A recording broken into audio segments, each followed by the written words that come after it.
Okay, the Buffalo Bills trade out of the number 10 spot to 27th in the first round. No shocker here at all, Jay, because this was something we knew the Bills wanted to do. Question was, could they find a trade partner? And sure enough, they did. The connection between Sean McDermott, the Bills coach, and Andy Reid, his mentor, the guy he broke into the league with the Philadelphia Eagles, now of course in Kansas City.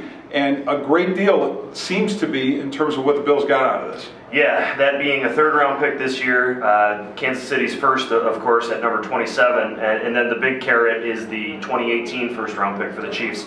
First-round picks in the NFL are the most valuable currency that teams own. Now the Bills have two pieces for next year. I know that's still a long way away, but absolutely, they put themselves in a very good position for next year. Now, to this year, though, and what this means for this draft, there were a lot of prospects that would have fit the Bills, I thought, at number 10 on the board when they moved down. O.J. Howard, Marshawn Lattimore, Malik Hooker, Reuben Foster, all still there.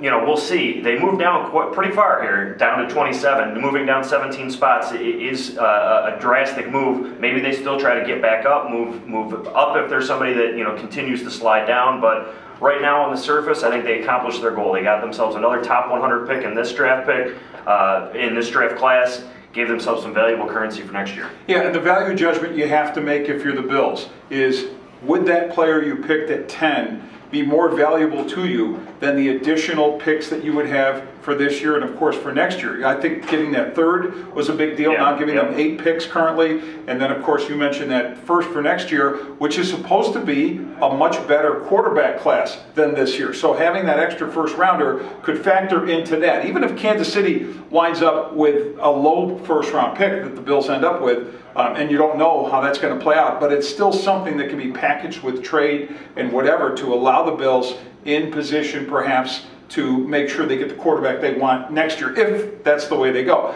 And the other point you make, again, about value this year. Yeah, I thought there were some good players on the board, and sure enough, Marshawn Lattimore, the cornerback, was taken immediately after the Bills by the, or where the Bills were, at number 11 by the New Orleans Saints. O.J. Howard was on the board. I mean, there were some very good players, but I see what Sean McDermott's trying to do here, and I think this is more about long-haul building. So we'll have much more for you. Check out BuffaloNews.com for all our coverage. Jerry Sullivan included in that. And for Jay Skurski, I'm Vic Carrucci, and we'll talk to you again on BuffaloNews.com.